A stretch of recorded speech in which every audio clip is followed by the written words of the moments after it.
In modern society, the biggest privilege a person can have is pretty privilege.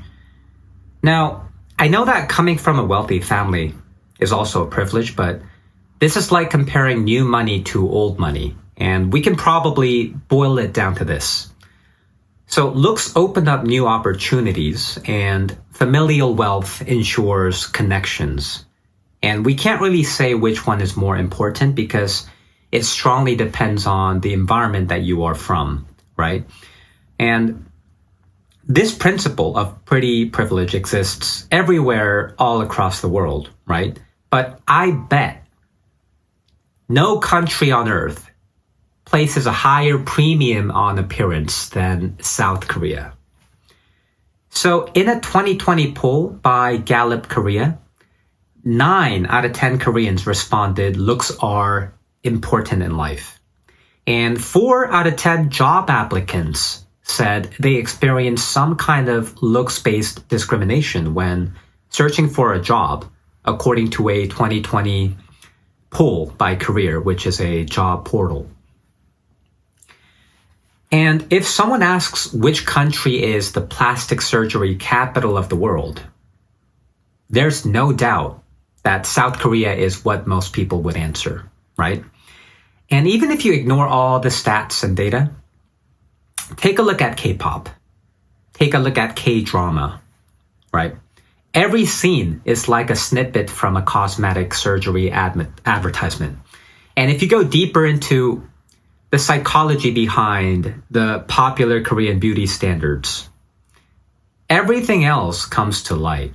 And you would be able to understand what most Korean people value in life. So let's try to hash out some theories.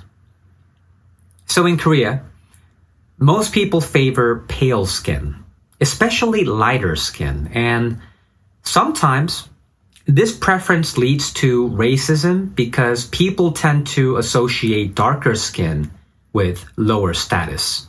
And the reason why Koreans favor unblemished, pale, and perfect skin is because royal families in Korean history used to have those skin types.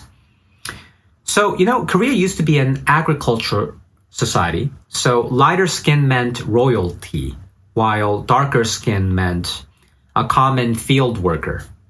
And apparently, people still see things that way, right? And the second beauty standard that's also very popular in Korea is preference for smaller faces and a V-shaped jawline. And now this one's quite interesting because both Korean men and women prefer this type. But on the other hand, looks maxers across the ocean are hammering down their jaws in order to make them look more masculine, right? So I think there's a bit of a distinction there. And here's my theory. Western cultures seem to favor strength and maturity, while Eastern cultures seem to favor innocence and youth.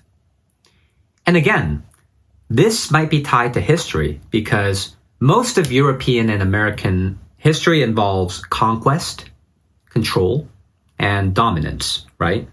But if you look back to Asian or especially Korean history, Korea doesn't involve those things, but rather includes things like morality, purity, and harmony.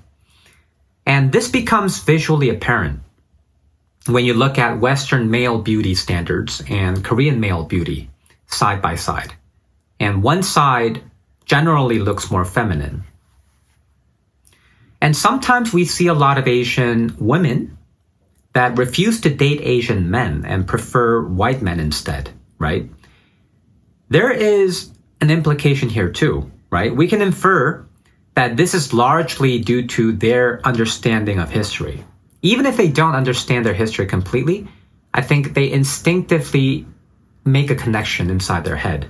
So if you look deep inside the psyche of those types of women, right? Asian women that strongly prefer white men, there's a high chance that they feel ashamed of their own country's history and identity and look up to those of others. So it's a sign of insecurity. And I'm not saying this is 100%, but there's a high likelihood. So in Korea,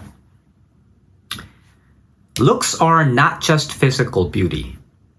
Looks are tied to status, it's tied to wealth, and it is tied to social knowledge. So looks represent overall hierarchy. And that is why there is such a strong pretty privilege in Korea. And it looks like that the world is also placing a high value on looks these days. So maybe this is representing what is happening to the world that we're living in right now, right? And we can also imagine where we are headed in the future.